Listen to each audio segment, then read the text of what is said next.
In life, it is important that we stay positive. We must think positively. And while Arsenal are making me go absolutely insane right now, on the bright side, at least DT isn't happy.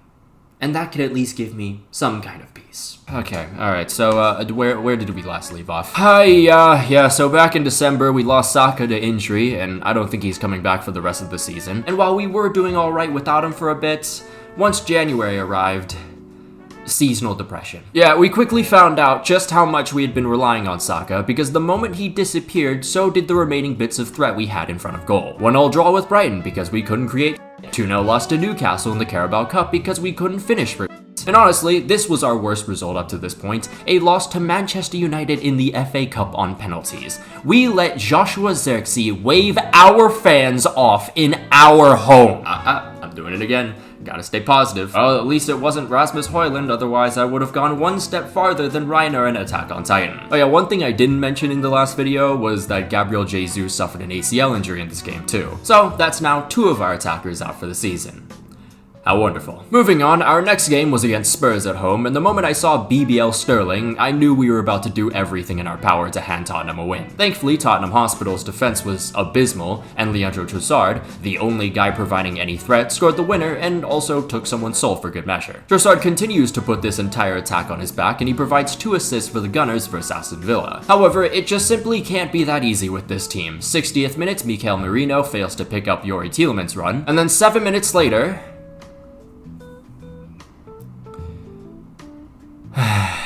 but if the 2023-24 season taught us anything, you can't count these guys out. And off one of the meanest deflections of the season, Arsenal find the winner late on. Unfortunately, the ball hit Havertz's arm. Now on the replays, this was very obvious. So, no complaints, right?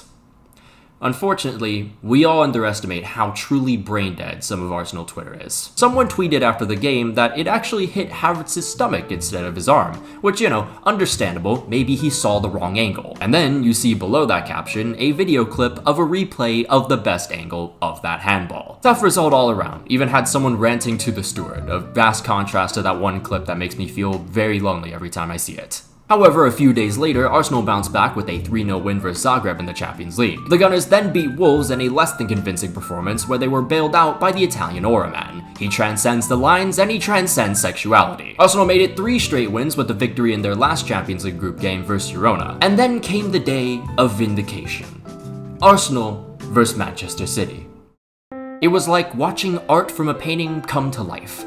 The colors in my vision were vibrant, as if I had just found the love of my life. Every weight of worry faded from my shoulders. This was a moment in time to remember just how beautiful life really can be. And then reality hit 3 days later. Oh, Gordon into Isak. Oh, and he's hit the post as well, and Murphy scores from the... David Raya for Rice. Surely, yes! Yeah, I still want to end it all right, out of every cup competition again. But hey, at least we can now focus on the league more. Listen, I'm aware of all the criticism that I've given Martinelli this season, but him being out now means our attack only has Sterling, Nwaneri, Trossard, and Howard. What the fuck? We don't have a striker anymore. For the whole season. All we have left is 3 wingers. That's it. That's it. He injured his hamstring by blocking a shot. Does God hate us or something? Again, just like Martinelli, I have complained a lot about Havertz, but at least he was there. Who do we have now? The fucking air molecules? Going into Arsenal's next match versus Leicester, our front 3 consisted of Sterling and Nwaneri out wide, and Trossard playing up top. God help us all. Against a relegation candidate, we could not create anything. I mean, it's just hopeless. Until Mikel Arteta did the unthinkable. With his back against the wall more than ever, he decided to experiment and put 6'2" Mikel Merino up top.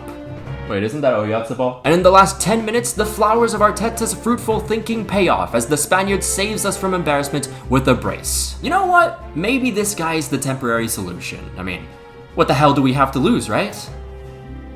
Sanity. That's what. If you thought the performance versus Leicester was bad, this one against West Ham would make you reconsider switching to another sport. This team's unfortunate nickname is the Gooners, and yet all I'm witnessing here is the most painful edging session ever. Watching this team is like watching some AI movie trailer made by some dipshit tech bro who thinks this is the next big thing. And all you experience is the feeling of dread because quicker and quicker we're witnessing this slop take over and the death of a human connection. Oh yeah, we lost 1-0 by the way. Then today, as of this recording, we played Forest. I mean, what do I even say at this point, man? Arsenal used to be a joy to watch. Now it feels like I'm being threatened when I see the notification that they're playing. Nottingham Forest could have literally just taken the day off, and we still wouldn't have found a way to find the back of the net. Now that Saka's gone, Ødegaard is the only guy that's like our main creator, and he's playing like his FIFA 15 card right now. And then all these injuries on top, I mean, it's just hopeless, man. Alright, so here comes the segment. Oh, you're waiting for it, you know? I'm waiting for it too. Because I can't wait to say the exact same thing for the 400th time since 2023. Say it with me, okay? Striker. We need a striker. Eine striker. Un striker. Mot striker. Because here's the thing, right? Kai Havertz is not a striker. He was never a striker. Honestly, it just feels like we're in that 2020 Man City cycle where they just have no one up front that can actually do anything. They put Mahrez up top. They put Gabriel Jesus. They put so many players up top. I think they put Gundogan up top one time. This just feels exactly like that. Don't even glimpse at the Champions League right now. I know we play PSV, but I wouldn't even be confident there right now. The season, to me at least, is over. Even though I definitely will make another video at the end of the season. Going into next season, if we want to be a serious threat consistently, and again, in this era of modern football that strikers are kind of rare nowadays, but at least just fucking look. I've never heard a single rumor. At this point, I don't even mind if Jonathan David's agent, who has like spewed so much nonsense for the past 5 years, says David is linked with Arsenal. Because at least there, maybe I can get the idea or just the delusion that we're trying. Also, less important, but still very important, we need someone on the flanks that's actually effective. Martinelli just ain't gonna cut it anymore, right? I don't mind if he gets sold this summer. Listen, it's been fun while it's lasted, alright? He's been around since like 2019, since the banter era. He's seen it all. We've literally gone on the journey with him. But I'm sorry, this is just the end. There's also Trossard, who quite honestly has been like the only bright spot in this team over the last like 5 games. But we cannot settle for something like that. Anyone saying Nwaneri, listen, I love Nwaneri, but that's too far in the future. This team is done micromanaging. We need instant impact. End of. Again, in my eyes, this season is over. It's over. Ladies and gentlemen, it's over. Let's go home. Let's go home. Listen, we move. But also, Arsenal, please, I am begging, don't lose to Manchester United. I have done enough videos on Manchester United. I've clowned on them so many times. Do not do this to me. Oh, by the way, let me quickly address something real quick. I was recently on the Irish Guys channel for some Premier League predictions, and I'm aware I didn't exactly look like I was there. In my defense, and I still feel bad about it since I did the recording, I had just gone out of bed at like noon, completely forgot that that was the day I needed to record the predictions video, classic procrastination, and also, I was sick. So yeah, entirely my bad there. I probably could have at least asked to reschedule, but it just felt way too late to do so. Either way though, I think the forfeit was funny. But anyways, what do you guys think? Is Arsenal finished? Yes. Or will Liverpool drop all points throughout the rest of the season and Mikel Merino will score a hat-trick in every game?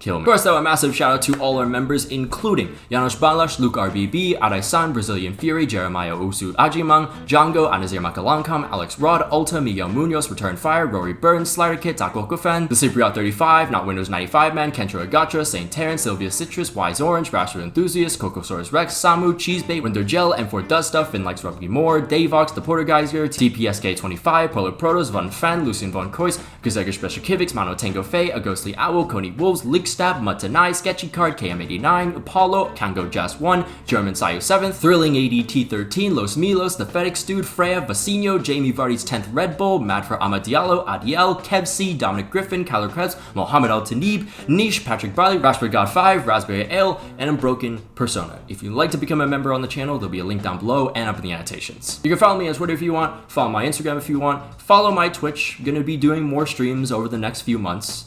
But until then, I'll see you guys.